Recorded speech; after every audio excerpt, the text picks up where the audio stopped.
third day from Atlanta, and as we're enjoying that here in the studio, there's thousands of people in the audience enjoying the band, and we're going to go to News 12's Dave Roush and speaking with some of them. Dave, what's going on?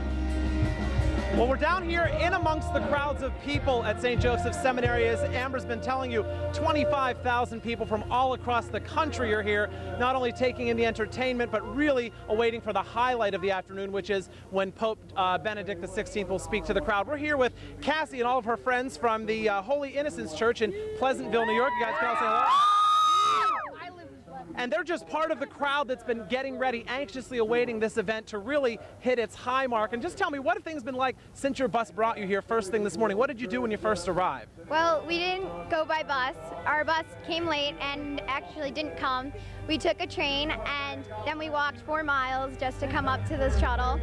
So getting here was no easy task for your group? No, but it was a great experience. It was fun. And tell me about the atmosphere on the lawn behind you. What kinds of things are people setting out on the ground, and how is everyone mingling with each other? Well, there's blankets everywhere and people are just standing up cheering on the bands that are playing. So there's been a lot of entertainment before the Holy Father speaks. What do you think of the bands? they're great. It's really fun. I understand that you've also spent some time making some friends with people from outside the area, maybe that you haven't met before. Tell me what that's been like. It's fun. It's like great to see people from Wisconsin and all over. And what are you looking forward to hearing from the Pope today when he speaks to the young people? He's going to connect to the youth, and it's going to be fun. So, yeah. All right. Well, we want to thank the group from the Holy Innocents Church in Pleasantville, New York, for joining us here. Again, everyone is anxiously awaiting the Holy Father's arrival, and they're really looking forward to what he has to say to connect to youth. That's really been one of the key messages throughout his trip here to the United States. As Amber said, every event that he's been at has involved youth in some way. We're going to move down the line, actually. We're going to talk to a few more guys here from the Holy Innocents Church. I can only move so far. Who do we have here? Come on up here. What's your name? Tom. Tom, and tell me what kinds of things you've done since you got here so far today. Oh, we've kind of just been like hanging out, listening to some of the music, playing hacky sack. So you're from Pleasantville, right? Yeah. And how long of a trip was that for you? It was a while. We had to wait for a bus that didn't come for a few hours. Was anything going to stop you from getting here today? No, we were just really determined to come see the Pope. So, you know, what does it really mean to you to be a part of this day? What do you think you'll take away from all this at the end of the day? it's just like a really spiritual experience. Like, it's a once-in-a-lifetime opportunity. One of the fears I think that the Catholic Church, or one of the things they're trying to address right now, is young people really living out their faith and being in tune with their faith. What does it mean to you to live your faith? It's just like carrying Christian values with you. Like, everyone's just living however they want to, not listening to anyone else. Like, not only caring about yourself, thinking about other people and things outside of your own little bubble. Do you think an event like this can really energize young people to get back into their values and back into their faith? Yeah, because a lot of young people just see church as a really boring thing, and something like this, like a rock concert, really motivates young people. Sure. Yeah, see that the church is like cool and fun. All right, great. Let's try someone else here. Come on up here. What's your name?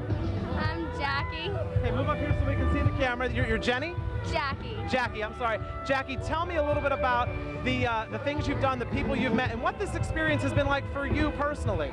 It's really great. I'm so blessed to be here, and I'm so happy and like experiencing it with all my friends, and it's a once-in-a-lifetime opportunity. I'm so happy to be here. Are you learning anything from the other people that are here, the other youth that you're talking to and that you're making friends with? Yeah, it's really cool just to come together, like all these people believe in the same thing, and to come together and make friends through this new way instead of just school. Okay, very good. What are you looking forward to as the night goes on? Is there one particular, obviously we're all waiting to hear from the Pope, but is there one group or one band or one thing in particular that you're really waiting on? I'm just really excited to see everyone and the Pope, and I think Kelly Clarkson's performing too, and that should be really fun. You know, there are adults all across the New York region who are lining up along Fifth Avenue and lining up along the streets to just catch a glimpse of the Pope. Those are adults. Why is it so important for a young person to see the Holy Father in person, do you think? Because I just know that it's going to be like a once-in-a-lifetime opportunity, and it's just such a great feeling, like just to be here and to believe in him and know that like actually going to see him in person. I noticed one thing in common among everybody here that's standing with me from your church. You all have a garment on your head. What is that, and how, is there any significance behind that? It's just the Pope colors, and we're really proud to represent them. And I understand there's also some white ones as well. Have you seen those? I haven't seen those around, but... Okay, well, thanks so much for joining us. Again, just a small part of the group here at St. Joseph's Seminary waiting on the Pope's arrival. They're here, they're partying. It's really like an atmosphere of a summer concert series. And you know, we couldn't have asked for better weather if the Pope himself ordered it up. It's a glorious day, the sun is shining. As a matter of fact, I overheard one of the emergency officials behind our live truck back there talking about how some people have been overcome by the heat. So they're really trying to keep an eye on everybody and make sure that people stay hydrated, stay cool, and just really enjoy the day. I think we want to talk to maybe one more person who's here. Who'd like to, let's have another gentleman come forward here. What's your name? Andrew Santos.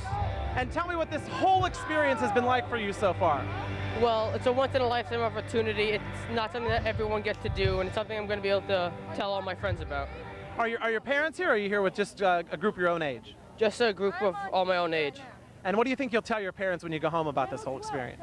That I've got to see the Pope, that it's been really emotional, and that it's been a great time. You know, you talk about it being emotional. That you're the first person I've heard say that. You know, what kinds of emotions do you think will kind of be coursing through you as you listen to the Holy Father speak? Well, it'll be spiritual. It'll really boost my faith. I'll feel more in tune with God. Do you feel like you're gonna get to know this Pope any better after this? Yes, of course. And why would something like that be important? As, you know, I mean, he is the leader of the church, so why is that important for young people to connect with that? Because he's the leader of our church, and religion's something that's important to everyone, and it's really important to know your religion and be close to it. Very good, very good. So again, we just want to we're going to wrap things up here down in the crowd, and I don't know if you guys can see a shot of how big this crowd has actually grown to become over the past several hours. When we first arrived here, there was already a large crowd on hand, but the area right behind the meteor risers was kind of, you know, sparsely populated, but now they're just surging back with every passing hour. More and more busloads of people are dropping off, anxious young people looking to hear the Pope speak and looking to be a part of this incredible day. Well, thanks, David. Now, I know we've heard a lot of enthusiasm from some of the young people that you've spoke to. It's great to see it. But about you personally, you're in the audience. How does it feel to be there? You know, it's moving. I wasn't sure what my reaction would be when I came here. I was a little reserved. It's a very big event.